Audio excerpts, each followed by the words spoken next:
Hi guys, welcome back to Where Stephanie Reads. Today, I'm going to be telling you about how I get my books.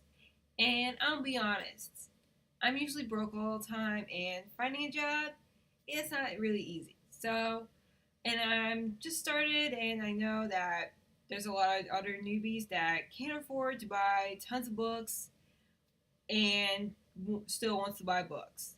And so I'm going to tell you about how I get my books because books are awesome. And so, starting off with the paperback books and hardback, like regular books, I usually will go to a used bookstore, one of the ways, because used bookstores are awesome. Because one, it's a bookstore, and who doesn't like bookstores? But it's a used bookstore where they sell cheap prices.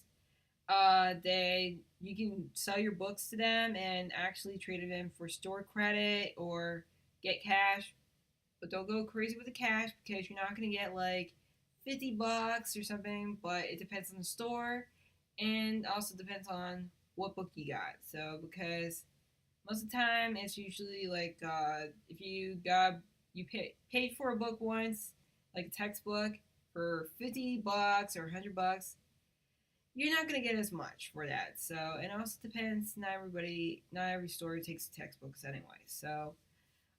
But used bookstores are still good because you get books from between $1, $5.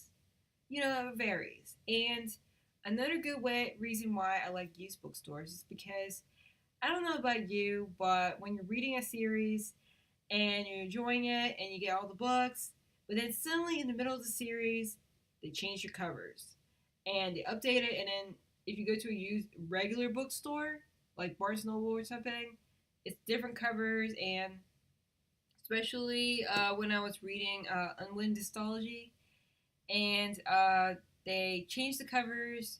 I mean, they're not too bad, but I wanted the original covers. But that's why used bookstores are good because it's a used one, and they usually have the old versions of the book covers because that is what they're getting. So you most likely will find them there. Or even Goodwill. But that's where you can get them. So, yeah. Secondly, walking down the street. Literally. Like, I once was walking down the street and I saw this chair and it had like some junk on it, some books, some papers, and it had a sign that says, "Take it, it's free, take it away." And I was like, it's free. So that's a good way to find free books because if you're walking down the street and if you're access of a street, like a safe neighborhood, of course, because you don't want to walk on any street. I don't recommend like some dangerous street at night and then looking for books because that is not good. So that's one of the places I got for books. Actually, that one of the books I got on the street was The Light Between the Oceans, and it was free and it was in good condition. See, yeah, and you would expect like a book that's on the street like to look like junk, so but it's not. And other than that, my main place where I get my books. I don't go online for the books most of the time. I usually go like offline because I don't want to pay for shipping. So I go to library book sales. I already go to the library all the time for new releases and stuff. That's where I borrow them. But when I want to buy a book sales because you get so many good books at for dirt cheap prices. I mean, more cheaper than going to a used bookstore because most of the books are usually between 50 cents, $1, $2, and like my library personal one that I go to, I usually get the 5 books for $2 deals, and then after a few days, they usually have like half price day, then a dollar bag day where you fill up a whole bag, and you can get all the that books for $1.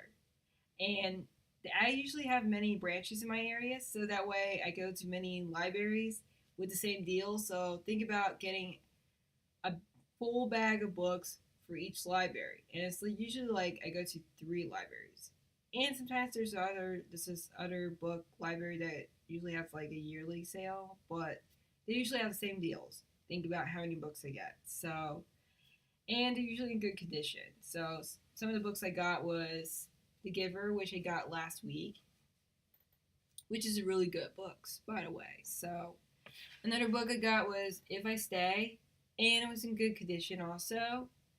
I never read it yet, but I heard it was a good book, and I was thinking about watching the movie. So yeah, another book I got was Water for Elephants, which I got for $1.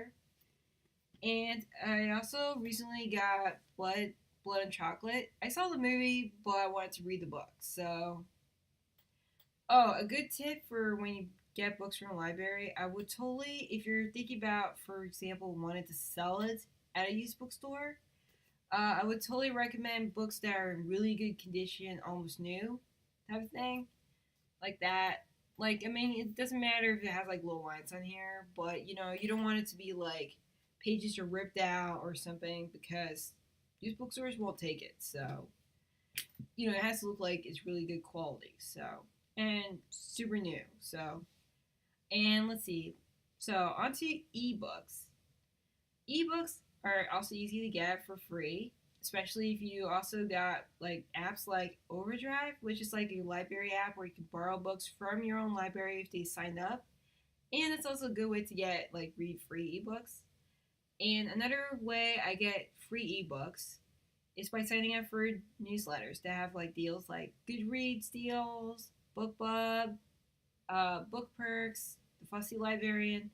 They usually have newsletters where they let you know the deals of the day. So they let you know free books that are usually under $3 most of the time, and they're usually really good sometimes. And in fact, that's how I got like one of the books I got was Diabolical, which came out like last year, and I saw it for like $1.99. So, and you can't beat that. So it's really good. Lastly, I usually get free books by going to Goodreads groups. And you sign up for groups all the time, and you're looking for to get authors to send you books. That's a good place to go. Goodreads books, groups, Facebook groups, communities on Google Plus, anywhere.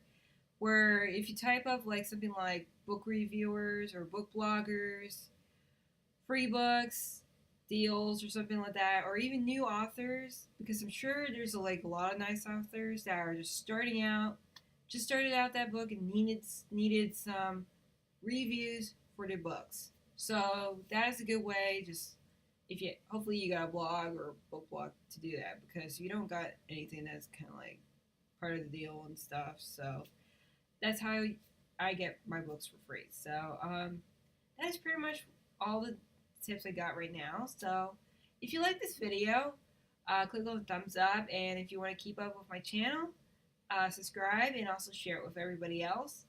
And until next time, keep on reading.